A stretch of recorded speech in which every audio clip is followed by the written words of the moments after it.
So to start off with, Sanjay, why are we seeing leopards straying into Bengaluru and some of these areas? If you look on Google Maps, like Kudlu Gate, it looks very densely populated. How is it possible that a big cat is wandering around these areas? These are not very regular incidents. First of all, we have to be very clear about it. And second thing is, Bangalore has quite a bit of natural and suboptimal leopard habitats in its periphery. It could even be Banerghatta National Park, which adjoins Bangalore city. And there are, our studies, camera trapping studies shows there are about 40 leopards inside the national park. And around the city, we have done a bit of work, and we estimate that we have about 30 to 35 leopards around the city. It could be Hesarghatta, around Kanakpura Road, around Nice Road. All these areas has about 30 to 35 leopards. And some of these areas are excellent leopard habitats like rocky outcrops. They may not be forests and they may not be legally protected, but they provide two important facts for leopards. One is food, the other one is cover. And when large cats, especially adaptable species like the leopard, gets these two aspects covered, it's very likely that we are going to have them there. But as Bangalore has been growing phenomenally and exponentially in whatever way you look at it, these habitats, both the natural and suboptimal habitats, have been making way for urbanization. And leopard being a very adaptable species and due to its body size, it is able to survive on small prey like black-naped hare. It could even be civet, it could be bandicoot, it could be also domestic animals like dogs and chicken and goat and sheep. That's why they continue to survive on the periphery of Bangalore. And sometimes some of these individuals stray and perhaps even get into very human-dominated areas like the couple of recent incidents. A lot of Bangalore is basically now expanding into suburban areas, into peri-urban areas. So it is, as you pointed out, that this is primed for some of these incursions every now and then. But what would your advice be as a biologist, as a conservationist for city planners? Yeah, Banu, like you rightly said, Bangalore is expanding into peri-urban areas. And these areas had leopards for a very long time. It's not a new phenomena. It's just that people are seeing, or I put seeing in quotes, leopards more often because everybody has a CCTV today. Houses have CCTV, farmhouses have CCTVs. A lot of people, both in the urban areas and rural areas, tend to have closed circuit televisions today. And they tend to document leopards or sloth bear and other mammals on these devices. And suddenly they feel that, oh, leopard has appeared in our area. It's not that they were not there earlier. It's just that they're able to see it more often due to incursion of CCTV. That's also one reason why suddenly people are thinking, oh, leopards are being seen everywhere now. But they have been there. It is just that we are documenting or we are seeing their presence more often now.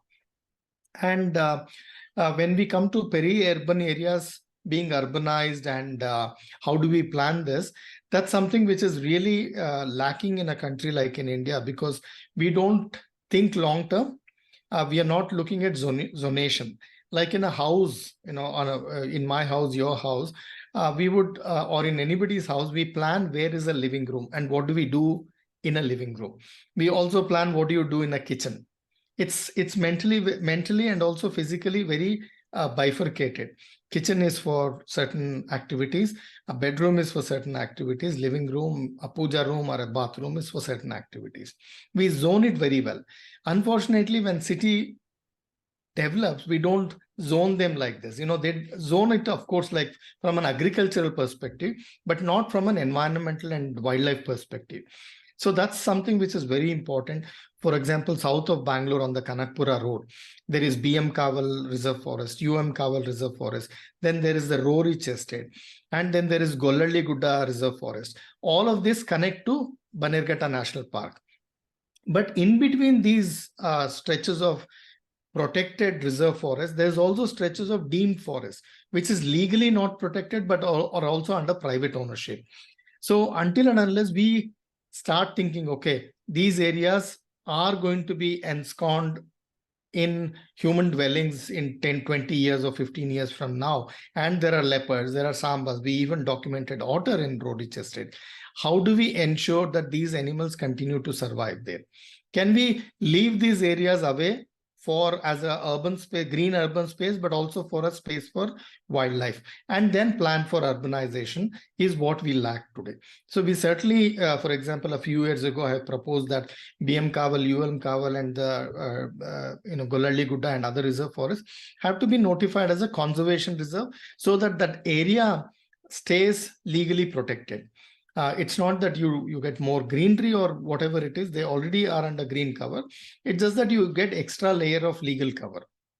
And diverting them for non-forestry activities goes through more scrutiny. So hence it's very important that we plan for zonation, and that zonation plan should include large mammals in places like Bangalore. It can be Bangalore, it can be Mumbai, it can be Pune, it can be, or even within Karnataka, it should be Ramnagar, Tumkur, Chanpatna, Mysore. All of these have leopards on their peripheries or on the adjoining of the towns and cities. So we need to ensure that we plan properly. Like you rightly said about environmental impact assessment, any construction which goes beyond 200,000 square meters of built up area needs an EIA, environment impact assessment. And it also needs clearance from the Ministry of Environment, Forests and Climate Change. And even when it comes to such kind of clearances, we need to seriously factor in the presence and existence of large mammals, especially those that have a potential to cause conflict with people. I'm sure you know, October, I think around the 10th or 11th of October, the state government said that they were mulling over allowing construction within close to 1 kilometer, within 1 kilometer of a protected area like Bannerghatta. And this happened on October 10th, and by around early November, we had this leopard coming into Bangalore. So what is are you concerned about these kinds of thoughts that the government is having, so to speak? Yeah, certainly, with the growth of Bangalore, when there is no policies, how we could check the population growth and also new population coming to the city on a daily basis. And we continue to have this large area like Bannerghatta National Park, which is about 260 square kilometers, and which is very large and has not just leopards, it has tigers, it has elephants. We have documented actually 2 tigers in Bannerghatta National Park. There are elephants, there are gaur, there are crocodiles, there are samba deer, there are cheetal, there are four-horned antelope. All of these large mammals need that space, and they have been in that area for a very, very long time, I'm sure through human evolution as well. So until and unless we think, okay, we are lucky enough to have leopards and elephants and gaur and tigers at a stone throw from the city, we need to ensure that they are protected. It's not that they need to be, the construction and the city has to be to the edge of Bannerghatta National Park. That's why the concept of eco-sensitive zone came up. And with Bannerghatta, the eco-sensitive zone norms are not really implemented well. So that is something of real conservation worry. The Supreme Court very clearly said these eco-sensitive zones actually need to act as buffer to a protected area. And recently, an elevated road has been proposed and approved through the State Board for Wildlife within the eco-sensitive zone itself, and which also perhaps passes through the national park if I actually see the alignment properly. So we need to draw a line. Where do we do development? Where do we give priority to development? And where do we give priority to nature? That's something which really need to come on the priority list of citizens today. So, okay, just to get to something a little more practical and urgent, something people worry about, if they do come across a leopard or they hear that there's a leopard in their neighborhood, what are your top suggestions? What should they do? What should they remember? Number one, don't panic. Leopards are, they're as afraid as we are about leopards. So first thing is, certainly the people should certainly not panic about if they hear about leopards, or even if they see leopards, they certainly shouldn't be panicking at all. Number two, inform the authorities, the forest department, and if they know of conservationists who work on this aspect, it's best that they inform them. And third thing is, immediately they should start, or even before they get into emergency situation, they should start building awareness about within their own communities on how to deal with the presence of a large mammal like a leopard. So, for example, I would suggest that people, if they see a leopard in their area, they shouldn't run away from the animal if they are at close encounters with a leopard. If they have a close encounter on foot, don't run away, don't panic. Stay calm and walk back, keeping your eye all the time on the animal. Normally, the animal will move away because it's very afraid of people as well. And don't, if you see leopard presence, don't move around after dark, especially with children, because sometimes leopards can mistake small human beings to prey.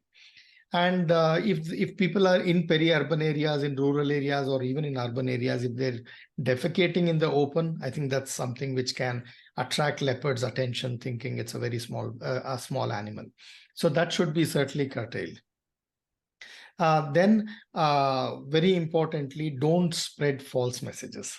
That's extremely useful. Everything you see on WhatsApp is not true. Like everything that's white is not milk. Everything you see on WhatsApp is certainly not true, or on social media is not true. So don't believe social media in such situations, because I have seen a lot of incidences where people have circulated images of leopards from our own images from our camera trap work from some other area and calling it leopards in Banshankari in Bangalore. So don't please believe the social media. Or if you want to, best thing is to cross-verify with sources which are reliable. Okay, that's a good one. So the government has also proposed a leopard task force right now after this for Bangalore. And could you tell us what, let's say if you were in charge of such a task force, what would you do? What would this task force have? What would their work be? If I was given that opportunity to do it, I would first train them, build their capacity to handle conflict situations, especially emergency conflict situations for places like Bangalore. So that's extremely important because that is what is lacking as well. And when we have full-time people who are going to look into conflict, first thing is they have to be extremely well trained. Training is one, but training them, retraining them continuously through refresher courses is extremely important, so that they understand both animals and people and handling conflict situations like handling mob, handling crowd, how to deal with media and those kinds of things. That's one thing. Second thing is to equip them with the right kind of equipment, the tools required, veterinarians, train veterinarians on wildlife matters, and also how to control mob. That's very important as well, because that's where we tend to fail. I don't call it tend to fail, but that's where it's very difficult to handle, especially if it's a large city like Bangalore. So these are would be my priorities: capacity building, retraining, equipping them very well, and just also training them on several other aspects, including animals biology, behavior, handling the media, handling fake news, and other aspects. Okay. So I think this is a sort of related question, because when this latest leopard was captured and it died, there was a lot of people are also upset about that, right? They felt, how could this happen? The forest department killed it. And if you look at the media also, there are vastly different reports of how exactly it happened. And I was wondering if you can, someone who's experienced firsthand an out of control crowd and mob when these situations happen, could you explain what is it that people should understand about how challenging, or what is the challenge with catching animals like this? Unfortunately, I was not there in Bangalore that day when that incident happened, but whatever I have seen on the media and also on videos and other things, first thing people need to understand is it's a very tricky situation.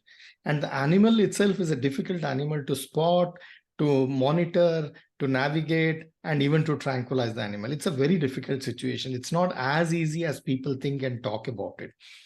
Capturing a large animal like leopard is very tricky. It's much more tricky if it's in a human habitation or in a human dominated area, because you can continue to monitor the animal, but there are a lot of interventions by people. Media personnel want to be there on the front lines. They want to get their best footage. People are curious. They want to get their best footage on their mobile phones. People want to know what is happening. So it's a very tricky situation for the forest department as well. It's not as easy as we all speak. Certainly, I agree that if we are better trained on handling these situations, and if we understand the biology of the animal, we can handle things. There's a lot of scope for improvement, is what I would say. But I would really not solely blame the forest department on that situation, because I have seen these situations in a very big manner. There are a lot of other interventions that happen which make things go haywire. Right. So crowd management is a huge challenge in these. It's an extraordinarily challenging situation with crowd, because we are not disciplined. We don't tend to listen to law. We don't tend to listen to lawmakers, even in situations like that, unfortunately. So crowd management is the biggest challenge when such situations arise. Finally, I think one of the things I've seen in a few other interviews, you have often talked about how ultimately we're just going to have to, the best option is if we can coexist, right, with wild animals like leopards, because they already exist and they know how to move around our spaces. Can you, I would love to know what is your vision of how this would happen? What should people understand when you say, look, let's just coexist with these animals? Coexistence is again a very important subject, but also a very subject which needs a lot more debate than what it is promoted. A typical or an ideal coexistence situation would be where animals or large mammals or wildlife and people are living very happily. It's like they lived happily forever. Such kind of situation. That's what most people think coexistence is. But the fact of the matter, the ground situation is completely different.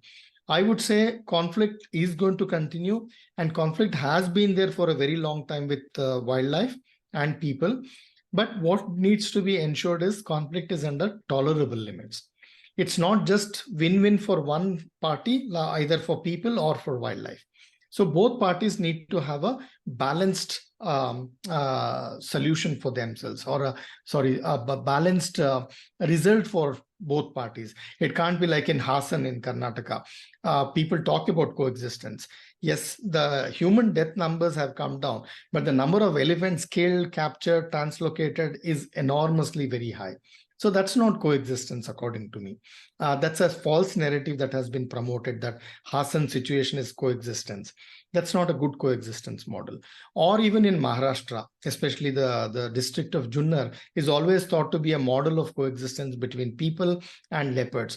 But if you look at data, this year alone, already Junnar district had 29 issues with leopards, 29 serious consequences from leopard, including human deaths.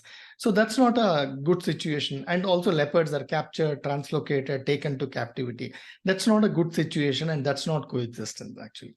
Coexistence is also the acceptance, and the narrative of coexistence has to come from communities who have to live with these large conflict-prone species, not from academicians, not from us, actually. They have to say, yes, we are coexisting with wildlife.